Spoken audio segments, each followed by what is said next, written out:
ಮಹಿಳೆಯರು ಇತ್ತೀಚೆಗೆ ಎಲ್ಲ ಕ್ಷೇತ್ರದಲ್ಲಿನೂ ಸಹ ಬೆಳವಣಿಗೆಯನ್ನು ಪಡೆದಿರುವುದು ನಿಜ, ಅದನ್ನು ಇಲ್ಲ ಅಂತ ಯಾರು ಹೇಳಕ್ಕಾಗಲ್ಲ.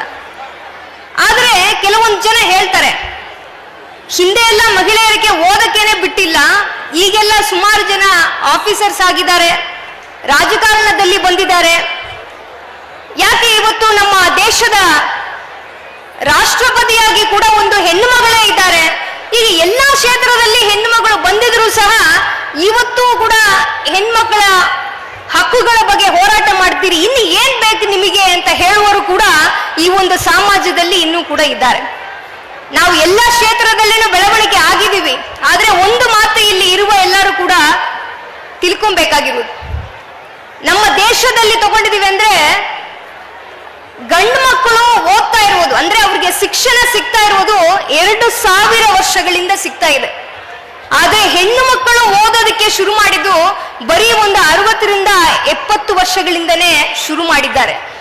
2000 ವರ್ಷಗಳಿಂದ ನಾವು ಶಿಕ್ಷಣ ಕೊಟ್ಟಿರೋದು, ಈಗ ಹೆಣ್ಮಕ್ಳಿಗೆ 60 ವರ್ಷದಿಂದ ಶಿಕ್ಷಣ ಕೊಟ್ಟಿದ್ದೀವಿ ಅಂದ್ರೆ ಅಲ್ಲಿನೇ ಸುಮಾರು ಕ್ಷೇತ್ರಗಳಲ್ಲಿ ಇವತ್ತು ಒಳ್ಳೆ ಬೆಳವಣಿಗೆಯನ್ನು ಕಂಡಿದ್ದಾರೆ. ಆದ್ರೆ ಇನ್ನು ಆ ಗ್ಯಾಪ್ ಅನ್ನು ನಾವು ಫಿಲ್ ಮಾಡಕ್ಕೆ ಯಾವ ರೀತಿಯಲ್ಲಿ ಶ್ರಮ ಪಡಬೇಕು ಎಂಬುದು ಕುರಿತು ಎಲ್ಲರೂ ಕೂಡ ಇವತ್ತು ಚಿಂತನೆ ಮಾಡಲೇಬೇಕಾಗ್ತದೆ. ಯಾಕಂದ್ರೆ ಹೆಣ್ಮಕ್ಳಿಗೆ ಹಕ್ಕುಗಳ ಕುರಿತು ನಾವು ಹೋರಾಟ ಮಾಡುವ ಸಂದರ್ಭದಲ್ಲಿ ಅದನ್ನು ನಾವು ಗಂಡು ಮಕ್ಕಳ ವಿರುದ್ಧ ಮಾಡುವ ಹೋರಾಟ ಅಂತ ಯಾರು ಕೂಡ ತಿಳ್ಕೊಂಬಾರದು.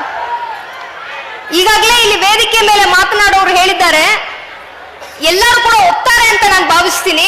ಇವತ್ತು ಎಲ್ಲ ಹೆಣ್ಮಕ್ಕಳು ಕೂಡ ಈ ಒಂದು ಸ್ಥಾನಕ್ಕೆ ಬಂದಿದ್ದೀವಿ ಅಂದ್ರೆ ಅವ್ರ ಮನೆಯಲ್ಲಿ ಇರುವ ತಂದೆ ಆಗ್ಲಿ, ಅವ್ರ ಗಂಡ ಆಗ್ಲಿ, ಅವ್ರ ಸುತ್ತಮುತ್ತಲಿರುವ ಯಾರೋ ಒಬ್ಬ ಗಂಡು ಕೂಡ ಅದಕ್ಕೆ ಕಾರಣರಾಗಿ ಇದ್ದೇ ಇರ್ತಾರೆ ಎಂಬುದನ್ನು ನಾವು ಯಾರು ಇಲ್ಲ ಅಂತ ಹೇಳಕ್ಕಾಗಲ್ಲ. ಆದ್ರೆ ಇವತ್ತು ಶಿಕ್ಷಣ ಯಾಕೆ ಬೇಕು ಅಂತ ನಾವು ಹೇಳ್ತಾ ಇದೀವಿ ಅಂದ್ರೆ, ಒಂದು ಹೆಣ್ಣು ಮಗಳಿಗೆ ಶಿಕ್ಷಣ ಸಿಕ್ಕಿದೆ ಅಂದ್ರೆ, ಅವಳು ಕೆಲಸ ಮಾಡ್ತಾ ಇದ್ದಾರೆ ಅಂದ್ರೆ ಆ ನೆಕ್ಸ್ಟ್ ಬರುವ ಎಂಟೈರ್ ಜನರೇಷನ್ ಅದಕ್ಕೆ ಬದಲಾವಣೆ ತರ್ತದೆ. ಉದಾಹರಣೆಗೆ ನನ್ನ ತಾಯಿ ಚೆನ್ನಾಗಿ ಓದ್ತಾ ಇದ್ರು, ನನ್ನ ಅಜ್ಜ ಏನ್ ಹೇಳಿದ್ರು, ಒಂದು PUC ವರೆಗೆ ಚೆನ್ನಾಗಿ ಹೋಗಿ ಒಂದು ಡಿಸ್ಟ್ರಿಕ್ಟ್ ಅಲ್ಲಿನೇ ಒಂದು ಫಸ್ಟ್ ಮಾರ್ಕ್ ಅನ್ನು ನನ್ನ ತಾಯಿ ತಗೊಂಡ್ರು. ಆದ್ರೆ ಆ ಕಾಲದಲ್ಲಿ ಎಲ್ಲ ಕಾಲೇಜಿಗೆ ಕಳಿಸುವ ವ್ಯವಸ್ಥೆ ಎಲ್ಲ ಅಷ್ಟು ಇದ್ದಿಲ್ಲ. ನಮ್ಮ ಅಜ್ಜ ಹೇಳಿದ್ರು, PUC ನಲ್ಲಿ ಒಳ್ಳೆಯ ಮಾರ್ಕ್ ಎಲ್ಲ ಗಳಿಸಿದೆ, ಪರವಾಗಿಲ್ಲ, ಈಗ ಮುಂದಕ್ಕೆ ಎಲ್ಲ ಓದಿ ಏನ್ ಮಾಡೋದು, ನಮ್ಮ ಅಕ್ಕಪಕ್ಕದಲ್ಲಿ ಯಾರು ಕೂಡ ಹೆಣ್ಮಕ್ಕಳನ್ನು ಕಾಲೇಜಿಗೆಲ್ಲ ಕಳಿಸಿಲ್ಲ, ಹಾಗಾಗಿ ನೋಡೋಣ ಅಂತ ಹೇಳಿ ಮನೆಯಲ್ಲಿ ಇರಿ ಅಂತ ಹೇಳಿದ್ರು. ಆದ್ರೆ ಒಂದ್ ದಿವಸ PU ಕಾಲೇಜಿನಲ್ಲಿ ಒಂದು ಲೆಕ್ಚರರ್ ಆಗಿ ಇದ್ದ ಒಂದು ಲೇಡಿ ಪ್ರೊಫೆಸರ್ ಏನ್ ಮಾಡಿದ್ರು, ನಮ್ಮ ತಾಯಿ ಮನೆಗೇನೆ ಬಂದ್ರು, ನಮ್ಮ ಅಜ್ಜನನ್ನು ಮೀಟ್ ಮಾಡಿದ್ರು. ಅವ್ರಿಗೆ ಒಂದೇ ಒಂದು ವಿನಂತಿ ಮಾಡಿದ್ರು, ನಿಮ್ಮ ಮಗಳು PU ನಲ್ಲಿ ಫಸ್ಟ್ ಮಾರ್ಕ್ ಗಳಿಸಿದ್ದಾರೆ ಜಿಲ್ಲೆನಲ್ಲಿನೇ, ಅವರನ್ನು ನೀವು ಕಾಲೇಜಲ್ಲಿ ಸೇರಿಸಲೇಬೇಕು ಅಂತ ಹೇಳಿದ್ರು. ನಮ್ಮ ಅಜ್ಜಗೆ ಏನ್ ಹೇಳೋದಂತ ಅರ್ಥ ಆಗಿಲ್ಲ. ಯಾಕೆ ಹೇಳಿ, ಯಾವ ಹೆಣ್ಮಗಳು ಕೂಡ ಅವರನ್ನು ನೋಡಿ ಯಾವ ಈ ತರ ಕ್ವಶನ್ ಎಲ್ಲ ಕೇಳಿಲ್ಲ. ಹಾಗಾಗಿ ಅವರು ಟೆನ್ಷನ್ ಆಗಿ ಏನ್ ಹೇಳ್ಬಿಟ್ರು, ಆಯ್ತು ಅಂತ ಹೇಳ್ಬಿಟ್ರು. ಏನ್ ಯೋಚನೆ ಮಾಡಿಲ್ಲ, ಆಯ್ತು ಕಳಿಸ್ತೀನಿ ನನ್ನ ಮಗಳನ್ನು ಅಂತ ಹೇಳ್ಬಿಟ್ರು. ಆಮೇಲೆ ಮನೆ ಒಳಗಡೆ ಬಂದು ನಮ್ಮ ತಾಯಿಗೆ ಬೈತಾ ಇದ್ರು, ಯಾರ ಅಮ್ಮ ಹಿಂಗೆ ಬಂದು ನಿನ್ನನ್ನ ಕಾಲೇಜಿಗೆ ಕಳಿಸಿ ಅಂತ ಹೇಳ್ತಾ ಇದ್ದು ಅಂತೆಲ್ಲ ಬೈದಿದ ಮೇಲೆ, ಹೆಂಗೋ ಆವತ್ತು ಕಾಲದಲ್ಲಿ ಯಾವುದೋ ಒಂದು ಮಾತು ಕೊಟ್ರೆ ಅದನ್ನು ನಾವು ನಡ್ಕೊಬೇಕು ಅಂತ ಹಿನ್ನೆಲೆಯಲ್ಲಿ ಅವ್ರಿಗೆ ಹೇಳ್ಬಿಟ್ಟಿದ್ದೀನಿ, ನೀನು ಓದು ಅಂತ ಹೇಳಿದ ಮೇಲೆ ಅವರು ಡಿಗ್ರಿ ಓದಿದ್ರು, ಪೋಸ್ಟ್ ಗ್ರಾಜುಯೇಷನ್ ಓದಿದ್ರು, ಎಲ್ಲದಲ್ಲಿನೂ ಕೂಡ ಚೆನ್ನಾಗಿ ಅವರು ಕೂಡ ಸರ್ಕಾರಿ ನೌಕರರಲ್ಲಿ ಒಂದು ಉನ್ನತ ಹುದ್ದೆಯನ್ನು ಕೂಡ ಪಡೆದು ಇದ್ರು. ಅಂದ್ರೆ ಅದಕ್ಕೆ ನೆಕ್ಸ್ಟ್ ನಾವೆಲ್ಲ ಹುಟ್ಟಿದ ಮೇಲೆ ಯಾರಾದ್ರೂ ನಮ್ಮನ್ನು ಕಾಲೇಜಿಗೆ ಕಳಿಸೋದಕ್ಕೆ ನಮ್ಮ ಮನೆಯಲ್ಲಿ ಯೋಚನೆ ಮಾಡ್ತಾರಾ? ಯಾಕೆ ನಮ್ಮ ಮಗಳನ್ನು ಕಾಲೇಜಿಗೆ ಕಳಿಸಬೇಕು ಅಂತ ಒಂದು ಪ್ರಶ್ನೆ ಆ ತರ ಒಂದು ವಾತಾವರಣದಲ್ಲಿ ಬರುತ್ತಾ ಇಲ್ವಾ ಎಂಬುದು ಕುರಿತು ತಾವೆಲ್ಲರೂ ಕೂಡ ಚಿಂತನೆ ಮಾಡಬೇಕು. ಯಾಕಂದ್ರೆ ಆಲ್ರೆಡಿ ನಮ್ಮ ತಾಯಿ ಚೆನ್ನಾಗಿ ಓದಿದ್ರು, ಅವರು ಕಾಲೇಜಿಗೆ ಓದಿದ್ರು, ಅವರು ಒಳ್ಳೆ ಕೆಲಸದಲ್ಲಿ ಇದ್ದಾಗ ಒಂದು ಹೆಣ್ಮಗಳು ಅವ್ರಿಗೆ ಹುಟ್ಟಿದ್ದಾಗ ಅವಳು ಕೂಡ ಆಟೋಮೆಟಿಕಲಿ ಈ ಒಂದು ಪ್ರಶ್ನೆ ಅವ್ರ ಕುಟುಂಬದಲ್ಲಿ ಬರುವುದೇ ಇಲ್ಲ. ಅದು ಒಂದು ಹೆಣ್ಣು ಮಗಳಿಗೆ ಶಿಕ್ಷಣ ಕೊಡೋದು ಎಂಬುದು ಅವಳಿಗೆ ಮಾತ್ರ ಅಲ್ಲ, ಅವ್ರು ಇಡೀ ತಲೆಮಾರಿಗೆ ಕೂಡ ಶಿಕ್ಷಣ ಕೊಡೋದಕ್ಕೆ ಅದು ದಾರಿ ಮಾಡ್ತದೆ ಎಂಬುದನ್ನು ಇವತ್ತು ಎಲ್ಲರೂ ಕೂಡ ನೆನಪಲ್ಲಿ ಇಟ್ಕೊಳ್ಬೇಕಾಗ್ತದೆ. ಈಗ ನನಗೆ ಕೂಡ ನನ್ನ ಒಂದು ಕುಟುಂಬದಲ್ಲಿ ಆಗಿರೋ ವಿಷಯವನ್ನು ತಮ್ಮ ಜೊತೆಗೆ ನಾನು ಹಂಚ್ಕೊತೀನಿ. ನಮ್ಮ ಮನೆಯಲ್ಲಿ 2 ಹೆಣ್ಮಕ್ಳು, ನಾನು ನನ್ನ ತಂಗಿ. ನನಗೆ 6 ವಯಸ್ಸಿದ್ದಾಗ ನನ್ನ ತಂಗಿ ಹುಟ್ಟಿದಳು, 1ನೇ ತರಗತಿನಲ್ಲಿ ಇದ್ದೆ. ಆವಾಗ ನಮ್ಮ ತಾಯಿಗೆ ಅವರು ಕೂಡ ಆಫೀಸ್ ಎಲ್ಲ ಹೋಗಿ ಬಂದ್ರು. ಅವ್ರಿಗೆ ಕೂಡ ಹೆರಿಗೆ ಸಮಯದಲ್ಲಿ ಈ ತರ ಸಂಜೆ ನಾವು ಕುತ್ಕೊಂಡು ಅವ್ರು ದೋಸೆ ಮಾಡಿ ಕೊಡ್ತಾ ಇದ್ರು, ನಾವು ಊಟ ಮಾಡ್ತಾ ಇದ್ದೀವಿ. ಆ ಸಂದರ್ಭದಲ್ಲಿ ಅವ್ರಿಗೆ ನೋವಾಯ್ತು. ಒಂದು 8-9 ಗಂಟೆ ಇರ್ಬೋದು ನೈಟ್. ಇವತ್ತು ನನಗೆ ನೆನಪಿದೆ. ಆವಾಗ ನಮ್ಮ ತಂದೆ ಹತ್ರ ಇರುವ ಕಡೆ ಓಡಿದ್ರು. ಆವಾಗೆಲ್ಲ ಕೂಡ ಈ ತರ ಊಬರು, ಓಲಾ ಇಂಥವೆಲ್ಲ ಇದ್ದಿಲ್ಲ, ಶೇರ್ ಆಟೋ ಯಾವುದು ಇದ್ದಿಲ್ಲ. ಸೊ ಆ ಸಂದರ್ಭದಲ್ಲಿ ನಮ್ಮ ತಂದೆ ಏನ್ ಮಾಡಿದ್ರು, ನಮ್ಮ ಪಕ್ಕದ 2 ಮನೆ ಬಿಟ್ಟು ಒಬ್ರು ಟ್ಯಾಕ್ಸಿ ಓಡಿಸ್ತಾ ಇದ್ರು. ಆ ಮನೆಗೆ ಹೋಗಿ ಅವ್ರನ್ನ ಕರ್ಸ್ಕೊಂಡು ಬರಬೇಕು ಅಂತ ನನ್ನ ತಂದೆ ಹೋದ್ರು. ನಾನು ಜೊತೆಗೆ ಹೋದೆ. ಅವ್ರ ಹತ್ರ ಈ ತರ ನಮ್ಮ ಹೆಂಡತಿಗೆ ಹೆರಿಗೆ ಪೈನ್ ಆಗಿದೆ, ಇಮಿಡಿಯೇಟ್ ಆಸ್ಪತ್ರೆಗೆ ಕರ್ಕೊಂಡು ಹೋಗ್ಬೇಕು ಬನ್ನಿ ಅಂತ. ಅವರು ಕೂಡ ಆಯ್ತಾಯ್ತು ನಾನು ಬರ್ತೀನಿ ಅಂತ ಬಂದ್ರು. ನೆಕ್ಸ್ಟ್ ನಮ್ಮ ಅಮ್ಮನನ್ನು ಕರ್ಕೊಂಡು ಹೋಗಿದೀವಿ, ಹಾಸ್ಪಿಟಲ್ ಅಲ್ಲಿ ಸೇರಿಸಿದೀವಿ, ಮಗುನು ಹುಟ್ಟಿತು. ಈಗ ಆ ಒಂದು ಟ್ಯಾಕ್ಸಿಯಿಂದ ಇಳಿದ ಮೇಲೆ ನಮ್ಮ ತಂದೆ ಹೇಳಿದ್ರು, ಅರ್ಜೆಂಟ್ ಅಲ್ಲಿ ಎಷ್ಟು ದುಡ್ಡಾಯ್ತು ಹೇಳಿ ನಾನು ಕೊಡ್ತೀನಿ ಅಂತ ಹೇಳಿದ್ರು. ಯಾರಿಗೆ? ಟ್ಯಾಕ್ಸಿ ಡ್ರೈವರ್ಗೆ. ಅವ್ರು ನಮಗೆ ಪರಿಚಯ ಆದವ್ರೆ. ಅವ್ರು ಹೇಳಿದ್ರು, ಇಲ್ಲ ಸರ್, ಯಾಕೆ ಈಗ ಅರ್ಜೆಂಟ್ ಮಾಡ್ತೀರಿ, ಫಸ್ಟ್ ನೀವು ನಿಮ್ಮ ಮನೆಯವ್ರಿಗೆ ಹೆರಿಗೆ ಆಗ್ಲಿ, ಆಮೇಲೆ ನೋಡ್ಕೊಳ್ಳೋಣ ಅಂತ ಹೇಳಿ ಅವ್ರು ಕಳಿಸ್ಬಿಟ್ರು. ನಾವು 2 ದಿವಸ ಆದ್ಮೇಲೆ ಹಾಸ್ಪಿಟಲ್ ಇಂದ ನಮ್ಮ ತಂಗಿಗೆ ಕರ್ಕೊಂಡು ಮನೆಗೆ ಬಂದಿವಿ. ಆಮೇಲೆ ಯಾವುದೋ ಒಂದು ಮಾರ್ಕೆಟ್ಗೆ ಹೋಗಿ ಯಾವುದೋ ಸಾಮಾನು ತರುವುದಕ್ಕೆ ನಾನು ನನ್ನ ತಂದೆನೂ ಮಾರ್ಕೆಟ್ಗೆ ಹೋಗ್ತಾ ಇದ್ವಿ. ಆವಾಗ ಟ್ಯಾಕ್ಸಿ ಡ್ರೈವರು ಮಾರ್ಕೆಟ್ ಅಲ್ಲಿ ನಾವು ನೋಡಿವಿ. ನಮ್ಮ ತಂದೆ ಹೇಳಿದ್ರು, ಅಯ್ಯೋ ನಾನು ಮರೆದೋಗಿದೆ, ಅವತ್ತು ಹಾಸ್ಪಿಟಲ್ಗೆ ಬಂದಿದ್ದೀರಿ, ನಿಮ್ಗೆ ನಾನು ಟ್ಯಾಕ್ಸಿದು ದುಡ್ಡು ಕೊಡ್ಬೇಕಾಯ್ತು, ಎಷ್ಟಾಯ್ತು ಹೇಳಿ ನಾನು ಕೊಡ್ತೀನಿ ಅಂತ. ದಯಮಾಡಿ ಎಲ್ಲರೂ ಗಮನಿಸ್ಬೇಕಿಲ್ಲಿ. ಆವಾಗ ಅವ್ರು ಟ್ಯಾಕ್ಸಿ ಡ್ರೈವರ್ ಹೇಳಿದ್ದ ಮಾತು ಇವತ್ತು ಕೂಡ ನನ್ನ ನೆನಪಲ್ಲಿ ಇದೆ. ಅವ್ರು ಏನ್ ಹೇಳಿದ್ರು ಗೊತ್ತಾ? ಸರ್ ಇರ್ಲಿ ಪರವಾಗಿಲ್ಲ ಸರ್, ನನಗೆ ಗೊತ್ತಾಯ್ತು ನಿಮ್ಗೆ 2ನೇದು ಕೂಡ ಹೆಣ್ಮಗಳಾಗಿದೆ ಅಂತ ನನಗೆ ಗೊತ್ತಾಯ್ತು. ಏನ್ ನಿಮ್ಮಿಂದ ನಾನು ದುಡ್ಡು ತಗೊಳ್ಳಿ ಹೇಳಿ, ನಾನೇ ನಿಮ್ಗೆ ದುಡ್ಡು ಕೊಡ್ಬೇಕು, ಯಾಕಂದ್ರೆ 2 ಹೆಣ್ಮಗಾಯ್ತು, ನಿಮ್ಮಿಂದ ನಾನು ದುಡ್ಡು ತಗೊಂಡ್ರೆ ಜನ ನನ್ನನ್ನು ಬೈತಾರೆ ಸರ್, ಬಿಟ್ಬಿಡಿ ಸರ್, ಪರವಾಗಿಲ್ಲ ನೀವು ದುಡ್ಡು ಕೊಡೋದು ಅಂತ ಹೇಳಿದ್ರು. ಯಾಕಂದ್ರೆ 2 ಹೆಣ್ಮಕ್ಳಿದ್ರೆ ತುಂಬಾ ಕಷ್ಟಪಡಬೇಕು, ಈಗಾಗ್ಲೇ ಆಸ್ತಿಯನ್ನು ಸೇರಿಸ್ಬೇಕು, ಅವ್ರಿಗೆ ಎಲ್ಲ ಜ್ಯುವೆಲ್ರಿ ಎಲ್ಲ ಮಾಡಬೇಕು, ಇದೆಲ್ಲ ಕೆಲಸಗಳಿದೆ, ಯಾಕೆ ನೀವು ಅಂತ ಅರ್ಥದಲ್ಲಿ ಅವ್ರು ಹೇಳಿದ್ರು. ಅದಕ್ಕೆ ನನ್ನ ತಂದೆ ಹೇಳಿದ್ರು, ಇಲ್ಲಪ್ಪ ನನ್ನ ಮೇಲೆ ಆತರ ಎಲ್ಲ ನೀವು ಏನು ಪಶ್ಚಾತ್ತಾಪ ಏನು ಪಡೋದು ಬೇಕಾಗಿಲ್ಲ, ನನಗೆ 2 ಹೆಣ್ಮಕ್ಳಿದ್ರು ಈ ವಿಶ್ವನೇ ತಿರುಗಿ ನೋಡುವಂತ ಒಂದು ಹೆಣ್ಮಕ್ಳಾಗಿ ನಾನು ಬೆಳೆಸ್ತೀನಿ, ಹಾಗಾಗಿ ನಿಮ್ಮ ಈ ಮಾತುಗಳನ್ನು ಬೇಕಾಗಿಲ್ಲ, ನಿಮ್ ದುಡ್ಡು ತಗೊಂಡು ಹೋಗ್ರಿ ಅಂತ ಹೇಳ್ಬಿಟ್ರು. ಇವತ್ತು ನಾನು ನನ್ನ ತಂಗಿಯನ್ನು ಕೂಡ ಈ ಸಮಾಜದಲ್ಲಿ ಉನ್ನತ ಹುದ್ದೆಯಲ್ಲಿ ನಾವು ಬಂದಿದ್ದೀವಿ ಅಂದ್ರೆ ಅದಕ್ಕೆ ಕಾರಣ ನಮ್ಮ ತಂದೆನೇ ಎಂಬುದನ್ನು ಹೆಮ್ಮೆಯಿಂದ ಇಲ್ಲಿ ಹೇಳಕ್ಕೆ ಇಷ್ಟಪಡ್ತೀನಿ. ಈ ತರ ಒಬ್ಬೊಬ್ಬ ಮನೆಯಲ್ಲಿನೂ ಕೂಡ ನಿಮ್ಮನ್ನು ಪ್ರೋತ್ಸಾಹಿಸುವವರು ಕೂಡ ಇದ್ದೇ ಇರ್ತಾರೆ. ಆದ್ರೆ ಇವತ್ತು ನಾವು ಸಮಾಜದಲ್ಲಿ ನೋಡಿದೀವಿ ಅಂದ್ರೆ ಈಗ ಓದಿದವರು, ಓದದೇ ಇದ್ದವರು ಸುಮಾರು ಜನ ಕೂಡ ಹೆಣ್ಮಕ್ಳು ಬೇಡ, ನಮ್ಗೆ ಗಂಡ್ಮಕ್ಳೇ ಬೇಕು ಅಂತ ಒಂದು ಚಿಂತನೆ ಈಗಲೂ ಕೂಡ ಸಮಾಜದಲ್ಲಿ ಇರುವುದು ತುಂಬಾ ವಿಷಾದನೀಯ ವಿಷಯ. ಒಂದು ರಾಜಸ್ಥಾನಲ್ಲಿ ನಡೆದಿರುವ ಘಟನೆ ಇದು. 3 ಹೆಣ್ಮಕ್ಳಾಯ್ತು ಅವ್ರಿಗೆ, ಗಂಡ್ಮಗು ಬೇಕು ಅಂತ ಇನ್ನೊಂದು ಹೆರಿಗೆ ಆಯ್ತು, 4ನೇದು ಕೂಡ ಹೆಣ್ಮಗು ಆಯ್ತು. ಮನೆಯಲ್ಲಿ ತುಂಬಾ ಜಗಳಾಡಿದ್ರು. ಈ ಹೆಣ್ಮಗುವನ್ನು ಕರ್ಕೊಂಡೋಗಿ ಎಲ್ಲಾದ್ರೂ ಬಿಡ್ರಿ, ಇದನ್ನ ಸಾಕಕ್ಕಾಗಲ್ಲ ಅಂತ ಮನೆಯಲ್ಲಿ ಇರುವ ಎಲ್ಲರೂ ಕೂಡ ಸೇರಿ ಒಂದು ತೀರ್ಮಾನ ಮಾಡಿ ಏನ್ ಮಾಡಿದ್ರು, ಎಲ್ಲಾದ್ರೂ ಕೊಂಡು ಅದನ್ನು ಮಗುವನ್ನು ಬಿಟ್ಬಿಡಬೇಕು ಅಂತ ಹೇಳಿ ತಾಯಿಯಿಂದ 1 ದಿವಸ 24 ಗಂಟೆ ಕೂಡ ಆಗಿಲ್ಲ ಮಗು ಹುಟ್ಟಿ, ಆ ಮಗುವನ್ನು ಕರ್ಕೊಂಡೋಗಿ ಒಂದು ದೊಡ್ಡ ಗುಡ್ಡದ ಮೇಲೆ ಇಟ್ಬಿಟ್ಟು ಬಂದ್ರು. ಗುಡ್ಡದ ಮೇಲೆ ಬಿಟ್ಬಿಟ್ಟು ವಾಪಸ್ ಬಂದ್ಬಿಟ್ರು. ಇಲ್ಲಿ ತಾಯಿ ಅಳ್ತಾ ಇದ್ದಾಳೆ. ಯಾಕಂದ್ರೆ ತಾಯಿಗೆ ಅದು ಗಂಡಾಗ್ಲಿ ಹೆಣ್ಣಾಗ್ಲಿ ಅವಳೇ ಸಾಕಿರೋದ್ರಿಂದ ಆ ತಾಯಿಗೆ ಆ ತರ ಒಂದು ವ್ಯತ್ಯಾಸ ಮಾಡುವ ಮನೋಭಾವನೆ ಬರುವುದಿಲ್ಲ. ಅವಳ ತಾಯಿ ಅಲ್ವಾ, ಅವಳಿಗೆ ತುಂಬಾ ನೋವಾಯ್ತು. ನನ್ನ ಮಗು ಯಾವುದೋ ಒಂದು ಗುಡ್ಡದ ಮೇಲೆ ಒಂದು ಬಟ್ಟೆನೂ ಇಲ್ಲದೆ ಸುಮ್ಮನೆ ಹಂಗೆ ಮಗುವನ್ನು 1 ದಿವಸದ ಕೂಸನ್ನು ಕೂಡ ಅಲ್ಲೇ ಬಿಟ್ಬಿಟ್ಟು ಬಂದಿದಾರಲ್ವಾ, ಅವಳಿಗೆ ನೈಟ್ ಎಲ್ಲ ಮಲಗಕ್ಕೆ ಆಗ್ತಾ ಇಲ್ಲ. ಅವತ್ತು ಚೆನ್ನಾಗಿ ಜೋರು ಮಳೆ ಆಗ್ತಾ ಇತ್ತು. ನಿಮ್ಗೆಲ್ಲ ಗೊತ್ತಿದೆ ರಾಜಸ್ಥಾನಲ್ಲಿ ಎಷ್ಟು ಟೆಂಪರೇಚರ್ ಇರ್ತದೆ ಅಂತ.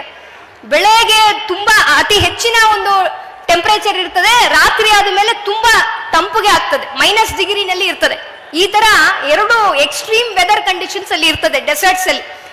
ಸೊ ಈ ತರ ಒಂದು ಸಂದರ್ಭದಲ್ಲಿ ಜೋರು ಮಳೆನೂ ಆಯ್ತು. 3 ದಿವಸ 72 ತಾಸು ಹೋಯ್ತು. ಇವಳಿಗೆ ಮನಸ್ಸು ಕೇಳ್ತಾ ಇಲ್ಲ, ಆ ಮಗುವನ್ನು ಎಲ್ಲೋ ಬಿಟ್ಟು ಬಂದಿದಾರಲ್ವಾ, ಏನಾಯ್ತು ಅಂತ ನೋಡಬೇಕು ಅಂತ ಕಾರಣದಿಂದ ಅವಳು ಮತ್ತೆ ಅಲ್ಲಿ ಗುಡ್ಡಕ್ಕೆ ಹೋಗಿ ನೋಡೋಣ ಅಂತ ಹೇಳಿ ಯಾರಿಗೂ ಕೇಳದೆ ಹೇಳದೆ ಮಧ್ಯರಾತ್ರಿನಲ್ಲಿ ಅವಳು ಮನೆ ಬಿಟ್ಟು ಅವಳು ಅದು ಮಗುವನ್ನು ನೋಡೋದಕ್ಕೆ ಹೋಗ್ತಾ ಇದ್ಳು. ಹೋಗಿ ಅವಳು ಗುಡ್ಡದ ಮೇಲೆ ನೋಡುವಾಗ ಆ ಮಗು ಅಳ್ತಾ ಇತ್ತು. ಯಾವ ಪ್ರಾಬ್ಲಮ್ ಅದಕ್ಕೆ ಆಗಿಲ್ಲ, ಆ ಎಷ್ಟೋ ವೆದರ್ ಕಂಡೀಷನ್ ಆದ್ರೂ ಸಹ ಮಗು ಅಳ್ತಾ ಅಳ್ತಾ ಅಲ್ಲಿ ಮಲಗ್ತಾ ಇದೆ. ಅದನ್ನ ನೋಡಿದ ತಕ್ಷಣ ಇವಳಿಗೆ ತುಂಬಾ ಆಶ್ಚರ್ಯ ಆಗಿ ಮಗುವನ್ನ ಹಂಗೆ ಕರ್ಕೊಂಡು ಮನೆಗೆ ಬಂದಳು.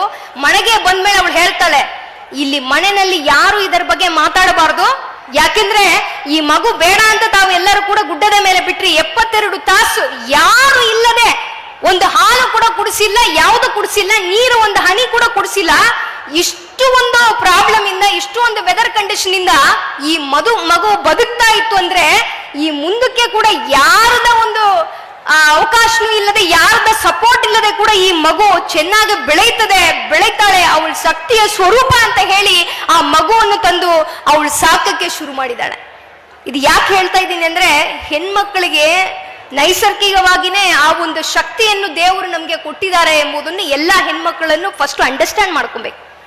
ಆದ್ರೆ ಇವತ್ತು ನಾವು ಫ್ಯಾಮಿಲಿ ಒಳಗಡೆ ನೋಡಿದ್ರೆ ತುಂಬಾ ಜಗಳಾಡ್ತಾರೆ ಹೆಣ್ಮಕ್ಳು ಗಂಡ್ಮಕ್ಳು. ಇವತ್ತು ಡೈವರ್ಸ್ ಎಲ್ಲ ಕೂಡ ಜಾಸ್ತಿ ಆಗ್ತಾ ಇದೆ ಎಂಬುದು ನಾವು ಪೇಪರ್ ಅಲ್ಲಿ ಎಲ್ಲ ನೋಡ್ತಾ ಇದ್ವಿ. ಯಾಕೆ ಹಂಗಾಗ್ತಾ ಇದೆ ಅಂದ್ರೆ, ಯಾವಾಗ್ಲೂ ಕೂಡ ಹೆಣ್ಮಕ್ಳಿಗೆ ಅಂತ ಕೆಲವೊಂದು ಕ್ಯಾರೆಕ್ಟರಿಸ್ಟಿಕ್ಸ್ ಇದೆ, ಗಂಡ್ ಮಕ್ಕಳಿಗೆ ಅಂತ ಕೆಲವೊಂದು ಕ್ಯಾರೆಕ್ಟರಿಸ್ಟಿಕ್ಸ್ ಇದೆ. ಅದನ್ನ ನಾವು ಅರ್ಥ ಮಾಡ್ಕೊಂಡ್ರೆ ಈ ಒಂದು ಜಗಳ ನಮ್ಗೆ ಬರುವುದಿಲ್ಲ. ಯಾಕಂದ್ರೆ ಎಷ್ಟೋ ಜನ ಇಲ್ಲಿ ಪೊಲೀಸ್ ಆಫೀಸರ್ ಇದ್ದಾರೆ, ನಾವು IAS ಆಫೀಸರ್ ಇದ್ದೀವಿ, ಮನೆಯಲ್ಲಿ ಜಗಳಾಡ್ಕೊಂಡೆಲ್ಲ ನಮ್ಮ ಹತ್ರನೂ ಬರ್ತಾರೆ. ಮನೆಯಲ್ಲಿ ಇಷ್ಟು ಪ್ರಾಬ್ಲಮ್ ಆಗಿದೆ ಅಂತ ಬರ್ತಾರೆ. ಯಾಕೆ ಜಗಳಾಡ್ಬೇಕು? ಉದಾಹರಣೆಗೆ ಒಂದು ಹೇಳ್ತೀನಿ. ನಾವು ಚಿಂತನೆ ಮಾಡೋದು, ಮಹಿಳೆ ಚಿಂತನೆ ಮಾಡೋದಕ್ಕೂ ಗಂಡಸರು ಚಿಂತನೆ ಮಾಡೋದಕ್ಕೂ ವ್ಯತ್ಯಾಸ ಇದೆ. ಫಾರ್ ಎಕ್ಸಾಂಪಲ್, ಗಂಡಸರಿಗೆ ಯಾವುದೇ ಒಂದು ವಿಷಯ ಬ್ರೈನ್ ಅಲ್ಲಿ ಸ್ಟೋರ್ ಆಗಬೇಕಾದ್ರೆ ಬಾಕ್ಸ್ ಆಗಿ ಸ್ಟೋರ್ ಆಗ್ತದೆ. ಅಂದ್ರೆ ಒಂದೊಂದು ಬಾಕ್ಸ್ ಅಲ್ಲಿ ಸ್ಟೋರ್ ಆಗ್ತದೆ.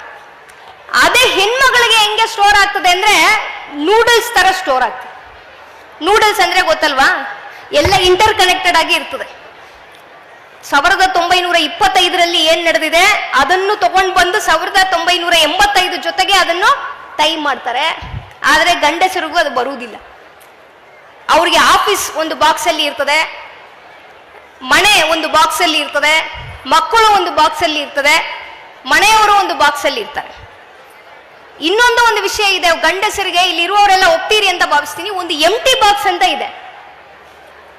ಒಂದು ಬಾಕ್ಸ್ ಎಂಟಿ ಬಾಕ್ಸ್ ಅಂತ ಎಲ್ಲ ಗಂಡಸರಿಗೂ ಇದೆ. ಅಂದ್ರೆ ಏನ್ ಅರ್ಥ ಗೊತ್ತಾ, ಎಲ್ಲ ಮದುವೆ ಆದವರೆಲ್ಲ ನೋಡಿರ್ತಾರೆ, ಮದುವೆ ಆಗದೆ ಎದುರು ತಂದೆ ಎಲ್ಲ ನೋಡಿರ್ತಾರೆ, ಸುಮ್ನೆ ಕೂತಿರ್ತಾರೆ. ಏನ್ ನೋಡಿದ್ರೆ ಸುಮ್ನೆ ಒಂದು 15 ನಿಮಿಷ ಗಂಡಸರು ಕೂತಿರ್ತಾರೆ. ಯಾಕಂದ್ರೆ ಅದು ಎಂಟಿ ಬಾಕ್ಸ್ ಅಲ್ಲಿ ಓಡ್ತಾ ಇದೆ ಅಂತ ಅರ್ಥ. ಆದ್ರೆ ಹೆಣ್ಮಕ್ಳು ಸುಮ್ನೆ ಇರಲ್ಲ, ಗಂಡ ಸುಮ್ನೆ ಕೂತಿರ್ತಾನೆ ಒಂದು 15 ನಿಮಿಷ. ಆತರ ಆ ಕಡೆ ಮನೆಯವರು ಹೋದ್ರೆ ಏನ್ ಯೋಚನೆ ಮಾಡ್ತಾ ಇದ್ದೀರಿ ಅಂತ ಕೇಳ್ತಾರೆ. ನಾನು ಸುಮ್ನೆ ಕೂಡ್ತಾ ಇದ್ದೀನಿ, ಏನ್ ಯೋಚನೆ ಮಾಡ್ತಾ ಇಲ್ಲ ಅಂದ್ರೆ ಬಿಡುವುದೇ ಇಲ್ಲ ಅವ್ರು. ಯಾರನ್ನು ನೀವು ನೆನೆಸ್ತಾ ಇದ್ದೀರಿ ಅಂತ ಇವ್ರು ನೆನೆಸಕ್ಕೆ ಶುರು ಮಾಡಿದ್ರೆ 45 ಜನ ಇದ್ದಾರೆ. ಯಾರನ್ನು ನೆನೆಸುವುದು? ಸುಮ್ನೆ ಕೂತಿದ್ದೀನಪ್ಪ ಅಂತ ಹೇಳಿದ್ರೆ ಆ ಹೆಣ್ಮಗಳು ಕೇಳೋದಿಲ್ಲ, ಯಾಕಂದ್ರೆ ಅವಳಿಗೆ ಅದು ಅರ್ಥ ಆಗುದಿಲ್ಲ. ಸೊ ಇದನ್ನು ನಾವು ಅರ್ಥ ಮಾಡ್ಕೊಂಡ್ರೆ, ಎಂಟಿ ಬಾಕ್ಸ್ ಅಂದ್ರೆ ಅವ್ರು ಏನು ಚಿಂತನೆ ಮಾಡಲ್ಲ, ಸುಮ್ನೆ ಕೂಡಿರ್ತಾರೆ. ಆದ್ರೆ ಹೆಣ್ಮಕ್ಳಿಗೆ ಆ ತರ ಎಂಟಿ ಬಾಕ್ಸ್ ಇರೋದಿಲ್ಲ. ಹಾಗಾಗಿ ಏನ್ ಮಾಡ್ಬೇಕು ನಾವು, ಇನ್ನು ಮುಂದೆ ನಿಮ್ ಮನೆಯವರು ಸುಮ್ನೆ ಕೂಡಿದ್ದಾರೆ ಅಂದ್ರೆ ಏನ್ ಮಾಡ್ಬೇಕು, ಏನ್ ಮಾತಾಡಿದ್ರೆ ಹಂಗೆ ನಾವು ಹೋಗ್ಬಿಡ್ಬೇಕು. ಓಕೆ, ಎಂಟಿ ಬಾಕ್ಸ್ ಅಲ್ಲಿ ಇದ್ದಾರೆ ಅಂತ ಹೇಳ್ಕೊಂಡು ಹಂಗೆ ಹೋಗ್ಬಿಟ್ರೆ ಯಾವ ಜಗಳ ನಮ್ಗೆ ಬರಲ್ಲ. ಆಲ್ಬರ್ಟ್ ಐನ್ಸ್ಟೀನ್ ಒಂದ್ ದಿವಸ ಒಂದು ಪಾರ್ಟಿಗೆ ಹೋದ್ರು. ನೀವೆಲ್ಲ ಗಂಡಸರು ಇದ್ದೀರಾ, ಪಾರ್ಟಿಗೆ ಹೋಗುವಾಗ ಏನ್ ಮಾಡ್ತೀರಿ ಗೊತ್ತಾ, ಮನೆಯವರನ್ನು ಕರ್ಕೊಂಡು ಹೋಗ್ಬಿಟ್ರೆ ಏನ್ ಸಮಸ್ಯೆ ಇರಲ್ಲ. ಸಪೋಸ್ ನೀವು ಮನೆಯಲ್ಲಿ ಬಿಟ್ಟು ಯಾವುದೋ ಒಂದು ಪಾರ್ಟಿಗೆ ಫಂಕ್ಷನ್ಗೆ ಹೋಗಿದ್ದೀರಿ ಅಂದ್ರೆ ವಾಪಸ್ ಬಂದಾಗ ಒಂದು ಮೊಳಕೆ ಕ್ವಶನ್ಗಳಂತ ಬರ್ತದೆ. ಅಲ್ಲಿ ಯಾರು ಬಂದ್ರು, ನಿಮಗೇನ್ ಮರ್ಯಾದೆ ಮಾಡಿದ್ರು, ನಿಮ್ಗೆ ಫಸ್ಟ್ ಊಟ ಕೊಟ್ರ, ನಿಮ್ಗೆ ಫಸ್ಟ್ ಶಾಲ್ ಹಾಕಿದ್ರ, ಅಲ್ಲಿ ಬೇರೆಯವ್ರು ಯಾರು ಬಂದ್ರು, ಫ್ಯಾಮಿಲಿ ಜೊತೆಗೆ ಯಾರು ಬಂದ್ರು, ಏನ್ ಊಟ ಕೊಟ್ರು, ಇದೆಲ್ಲ ಕ್ವಶನ್ಗಳು ಬರ್ತವೆ.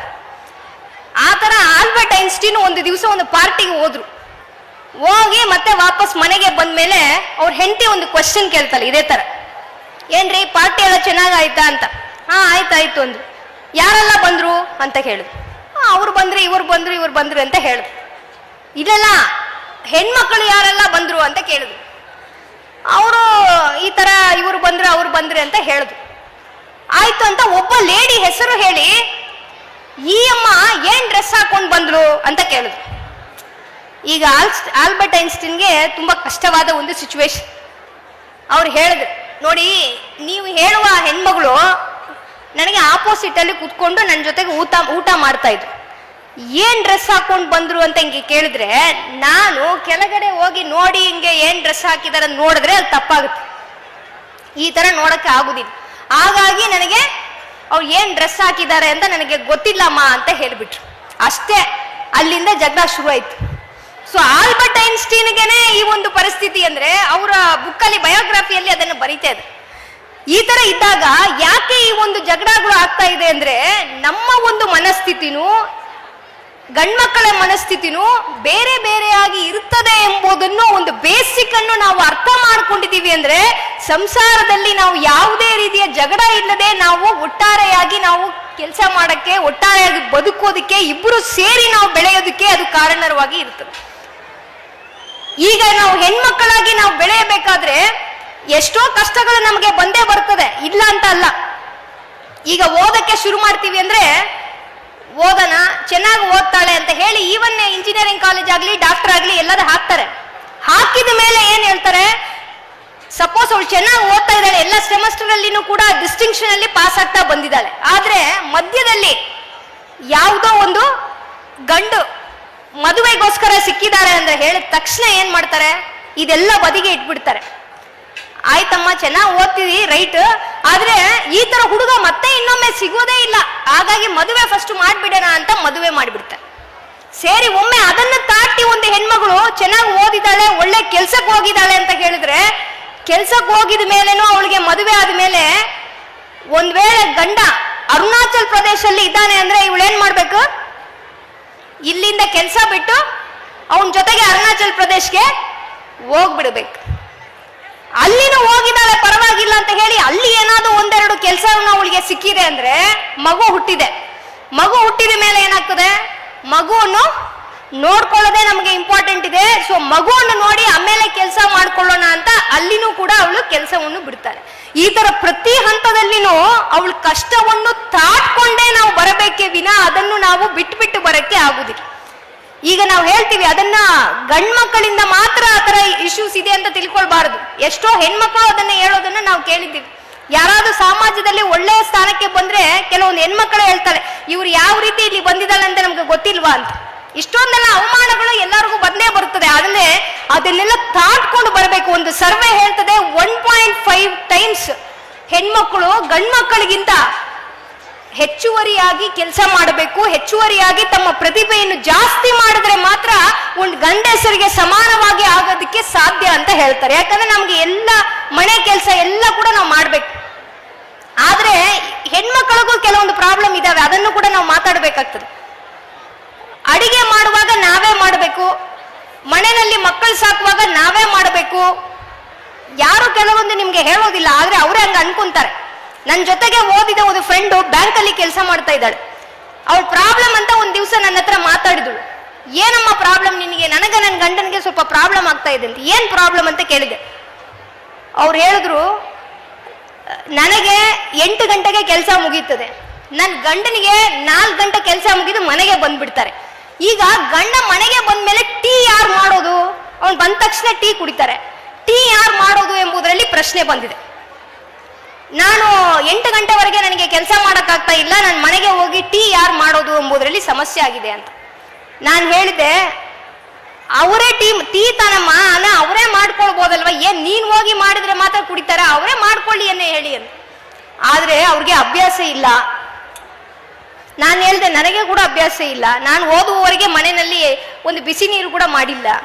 ಆದ್ರೆ ಮದುವೆ ಆದ್ಮೇಲೆ ಎಲ್ಲ ನಾವು ಕಲ್ತಿದೀವಿ ಅಲ್ವಾ, ಅದೇ ಇನ್ನು ಅವ್ರಿಗೂ ಕಲ್ಸಿರಿ. ಏನ್ ದೊಡ್ಡ ರಾಕೆಟ್ ಸೈನ್ಸ್ ಇದೆಯಾ ಟೀ ಮಾಡೋದು? ಅವ್ರಿಗೆ ಕಲ್ಸ್ಕೊಡ್ರಿ, ಅವ್ರು ಮಾಡ್ಲಿ. ಇಲ್ಲ ಇಲ್ಲ ಇಲ್ಲ, ನಮ್ಮ ಅತ್ತೆ ಬಿಡುವುದಿಲ್ಲ, ನನ್ನ ಮಗನನ್ನ ಹಂಗೆ ಸಾಕಿದೀನಿ, ಈಗೆಲ್ಲ ನನ್ನ ಮಗ ಹಂಗೆ ಮಾಡೋದಿಲ್ಲ ಅಂತ ಹೇಳ್ತಾರೆ. ಸರಿ ಆಯ್ತು ಬಿಡು, ಒಬ್ಬ ಯಾರಾದ್ರೂ ಒಂದು ಮೇಯ್ಡು ಒಂದು ಹೆಲ್ಪ್ ಇಟ್ಕೊಳ್ಳಿ, ಡೊಮೆಸ್ಟಿಕ್ ಹೆಲ್ಪ್ ಯಾರಿಗಾದ್ರೂ ಒಬ್ರಿಗೆ ಇಟ್ಕೊಳ್ಳಿ ಅಂತ ನಾನು ಒಂದು ಸಜೆಷನ್ ಕೊಟ್ಟೆ. ಆಯ್ತು ಅಂತ ಅವಳು ಮಂಜುಳಾ ಅಂತ ಒಂದು ಅಮ್ಮವನ್ನು ಮನೆಗೆ ಒಂದು ಕೆಲಸಗಾರರಾಗಿ ಆಯ್ಕೆ ಮಾಡಿದ್ರು. 1 ತಿಂಗಳು ಆಯ್ತು. 1 ತಿಂಗಳು ಆದ್ಮೇಲೆ ನನ್ನ ಫ್ರೆಂಡ್ ಅನ್ನು ಮೀಟ್ ಮಾಡಿದೆ. ಏನಮ್ಮ ಈಗೇನ ಸಮಸ್ಯೆ ಸರಿ ಆಯ್ತಾ ಇಲ್ವಾ, ನಿಮ್ಮ ಮನೆದು ಟೀ ಮಾಡುವ ಪ್ರಾಬ್ಲಮ್ ಈಗ ಮಂಜುಳಾ ಬಂದ ಮೇಲೆ ಸರಿ ಆಯ್ತಾ ಅಂತ ಕೇಳಿದ್ದೆ. ನೀನ್ ಯಾಕಂಗೆ ಹೇಳ್ತಿ, ಮಂಜುಳಾವನ್ನು 2ನೇ ದಿವಸನೇ ಮನೆ ಬಿಟ್ಟು ಕಳ್ಸಿದೀನಿ ಅಂತ ಹೇಳಿದೆ. ಯಾಕೆ ಏನಾಯ್ತು ಅಂತ ಕೇಳಿದೆ. ಏನಾಗಿಲ್ಲ, ಅವಳು ಚೆನ್ನಾಗಿನೇ ಟೀ ಮಾಡಿದ್ಳು, ಆದ್ರೆ ಮಂಜುಳಾ ಮಾಡಿದ ಟೀ ತುಂಬಾ ಚೆನ್ನಾಗಿದೆ ಅಂತ 10 ಸತಿ ನನ್ನ ಗಂಡ ನನ್ನ ಹತ್ರ ಹೇಳಿದ್ದಾನೆ.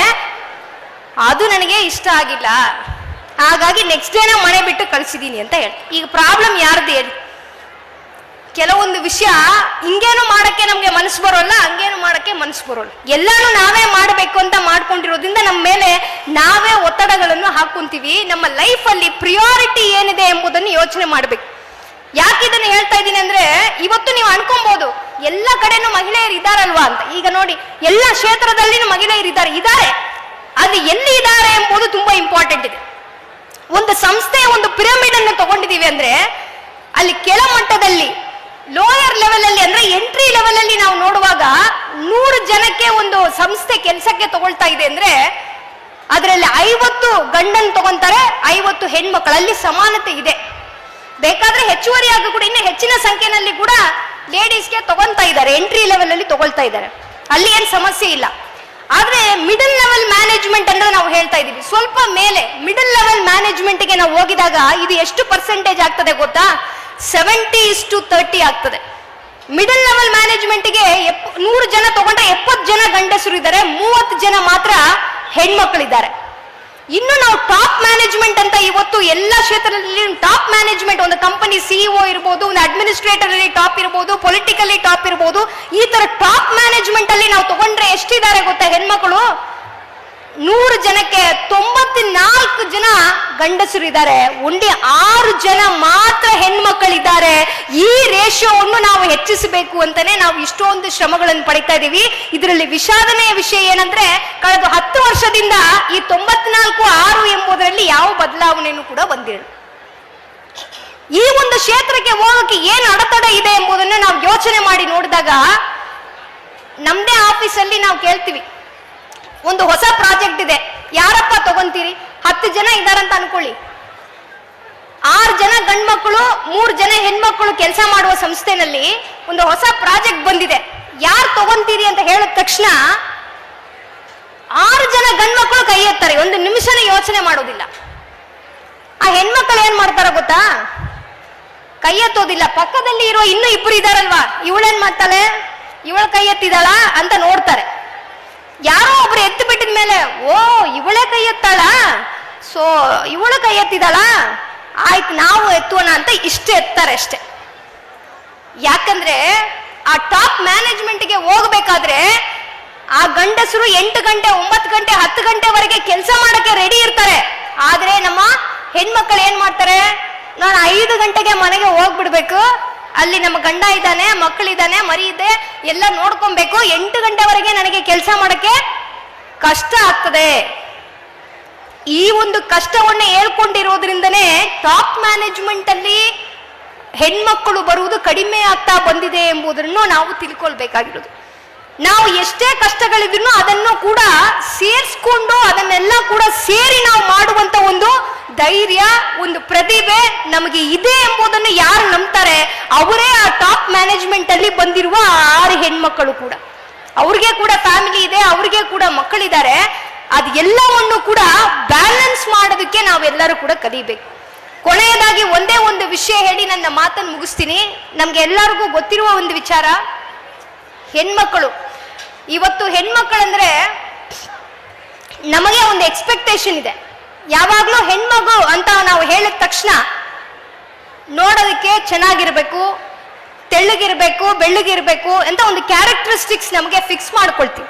ಇಲ್ಲಿ ಇರುವ ಎಲ್ಲ ಹೆಣ್ಮಕ್ಕಳಿಗೆ ನಾನು ಹೇಳ್ತೀನಿ, ದಯಮಾಡಿ ತಿಳ್ಕೊಳ್ಳಿ, ನಾವು ಇದು ಹೆಣ್ಮಕ್ಕಳು ಎಕ್ಸ್ಪೆಕ್ಟ್ ಮಾಡ್ತಾರೆ, ಅದೇ ಇದರಲ್ಲಿ ಇರುವ ಪ್ರಾಬ್ಲಮ್.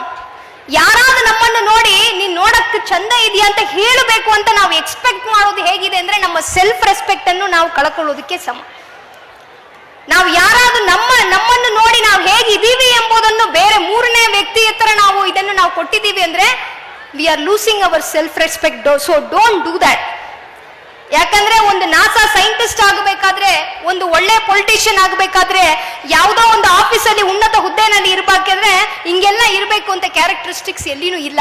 ಇದನ್ನು ದಾಟಿ ಈ ದೇಹವನ್ನು ತಾಟಿ ಹೆಣ್ಮಕ್ಕಳಿಗೆ ಒಂದು ಆತ್ಮ ಇದೆ, ಹೆಣ್ಮಕ್ಕಳಿಗೆ ಒಂದು ಬುದ್ಧಿ ಇದೆ, ಹೆಣ್ಮಕ್ಕಳಿಗೆ ಪ್ರತಿಭೆ ಇದೆ. ಇದನ್ನು ತಾಟಿ ನಾವು ಯಾವಾಗ ನಾವು ಚಿಂತನೆ ಮಾಡ್ತೀವಿ, ಯೋಚನೆ ಮಾಡ್ತೀವಿ, ಆವಾಗ ಮಾತ್ರ ನಾವು ಆ ಟಾಪ್ ಲೆವೆಲ್ ಅಲ್ಲಿ ಈಕ್ವಲ್ ಪೊಸಿಷನ್ ಅನ್ನು ತಗೊಳ್ಳಕ್ಕೆ ನಮ್ಗೆ ಸಾಧ್ಯ ಆಗ್ತದೆ.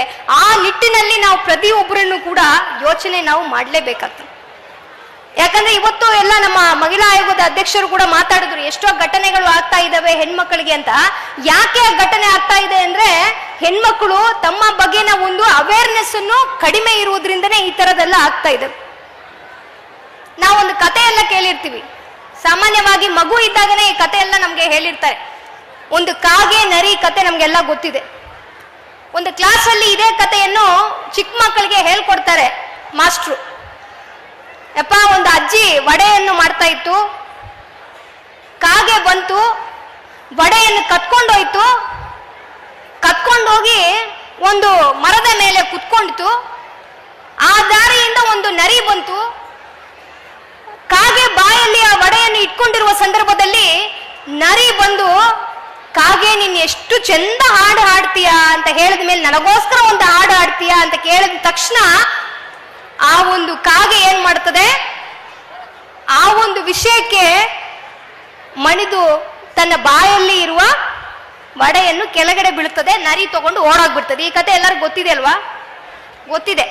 ಈ ಕತೆ ಹೇಳುವಾಗ ಈಗಿನ ಮಕ್ಕಳು ಹೆಂಗೆ ಶಾರ್ಪ್ ಇದ್ದಾರೆ ನೋಡಿ. ಈಗಿನ ಈ ಕಥೆಯನ್ನು ಮಾಸ್ಟ್ರು ಹೇಳಿದ ತಕ್ಷಣ ಒಂದು ಹುಡುಗ ಎದ್ದು ಒಂದು ಪ್ರಶ್ನೆ ಮಾಡಿದ್ದಾನೆ. ಸರ್, ಈ ಕತೆ ಎಲ್ಲ ರೈಟ್, ಅದರಲ್ಲಿ ನೀವು ಕಾಗೆ ಅಜ್ಜಿ ಮಾಡಿದ ವಡೆಯನ್ನು ಕತ್ಕೊಂಡೋಗಿದೆ ಅಂತ ಯಾಕೆ ಹೇಳ್ತೀರಿ, ತಗೊಂಡೋಗಿದೆ ಅಂತ ಹೇಳ್ಬೇಕು ತಾನೆ ಅಂತ ಕೇಳಿದ್ರು. ಕತ್ಕೊಳ್ಳೋದಂದ್ರೆ ಏನು ಅಂತ ಮಾಸ್ಟ್ರು ಅವರಿಗೆ ಎಕ್ಸ್ಪ್ಲನೇಷನ್ ಮಾಡ್ತಾರೆ. ತಗೊಂಡೋಗೋದಂದ್ರೆ ಬೇರೆಯವ್ರ ಸಮ್ಮತದಿಂದ ತಗೊಂಡೋಗೋದು. ಕತ್ಕೊಂಡೋಗೋದಂದ್ರೆ ಬೇರೆಯವ್ರನ್ನ ಡೈವರ್ಷನ್, ಅವ್ರ ಮೈಂಡ್ ಬೇರೆ ಕಡೆ ಇದ್ದಾಗ ಅವ್ರಿಗೆ ಗೊತ್ತಿಲ್ಲದೆ ತಗೊಂಡೋಗಿದೆಯಲ್ವಾ ಕಾಗೆ, ಅದಕ್ಕೆ ನಾನು ಕತ್ಕೊಂಡೋಗಿದೆ ಅಂತ ಹೇಳುತ್ತೀನಪ್ಪ. ಸೊ ಕಳ್ಳತನ ಮಾಡೋದು, ಕತ್ಕೊಂಡು ಹೋಗೋದು ಸರಿಯಾದ ಒಂದು ವಿಧಾನ ಅಲ್ಲ, ಅದನ್ನು ನಾವು ಮಾಡಬಾರದು ಎಂಬುದಕ್ಕೆ ಆ ಮಾರಲ್ ಅನ್ನು ಅವ್ರಿಗೆ ಹೇಳ್ತಾರೆ. ಆಯ್ತು ಅಂತ ಹೆಂಗೋ ಒಂದು ರೀತಿಯಲ್ಲಿ ಸಮಾಧಾನ ಆದ ಹುಡುಗ. ನೆಕ್ಸ್ಟ್ ಡೇ ಇನ್ನೊಬ್ಬ ಒಂದು ಟೀಚರ್ ಬಂದು ಒಂದು ಹಸುವಿನ ಬಗ್ಗೆ ಒಂದು ಕ್ಲಾಸ್ ತಗೊಂಡ್ರು. ಆವಾಗ ಹಸು ಬಗ್ಗೆ ಹೇಳುವಾಗ ಹಸು ನಮ್ಗೆ ಹಾಲು ಕೊಡ್ತದೆ ಅಂತ ಹೇಳಿದ್ರು. ಇದನ್ನ ನೋಡಿ ಅದೇ ಹುಡುಗ ಮತ್ತೆ ಎದ್ದು ಕ್ವಶನ್ ಕೇಳಿದ, ಸರ್ ನಿನ್ನೆ ಬಂದ ಟೀಚರ್ ಏನಂದ್ರೆ ವಡೆಯನ್ನು ಕಾಗೆ ಕತ್ಕೊಂಡೋಗಿದೆ ಅಂತ ಹೇಳ್ತಾ, ಈಗೇನ ನೀವು ಹಸು ಹಾಲು ಕೊಡ್ತದೆ ಅಂತ ಹೇಳ್ತಾ ಇದ್ರಿ, ಯಾವ ಹಸುನಾದ್ರು ಬನ್ನಿಯಪ್ಪ ನನ್ನ ಹತ್ರ ಹಾಲಿದೆ ತಗೊಂಡೋಗಿ ಅಂತ ಹೇಳ್ತಾ, ಯಾಕೆ ನೀವು ಹಸು ಹಾಲು ಕೊಡ್ತದೆ ಅಂತ ಹೇಳ್ತೀರಿ, ನೀವು ಹಸುವಿಂದ ಹಾಲು ಕತ್ಕೊಂತೀರಿ ಅಂತ ಯಾಕೆ ಹೇಳಲ್ಲ ಅಂತ ಅದು ಮಗು ಪ್ರಶ್ನೆ ಮಾಡಿ. ಈಗ ಮಕ್ಕಳು ಆ ರೀತಿಯಲ್ಲಿ ತುಂಬಾ ಶಾರ್ಪ್ ಇದ್ದಾರೆ. ಯಾವ ವಿಷಯ ನಾವು ಮಕ್ಕಳಿಗೆ ಹೇಳುವಾಗ ತುಂಬಾ ವಿಷಯದಲ್ಲಿ ಯೋಚನೆ ಮಾಡೋದು ಕೂಡ ಇವತ್ತು ಜಾಸ್ತಿ ಆಗಿದೆ. ಆದ್ರೆ ಈ ಕಥೆಯಲ್ಲಿ ಇದನ್ನು ಬಿಟ್ಟು ನಾವು ಹೆಣ್ಮಕ್ಕಳಿಗೆ ನಾನು ಹೇಳ ಬಯಸುವ ವಿಷಯ ಒಂದಿದೆ.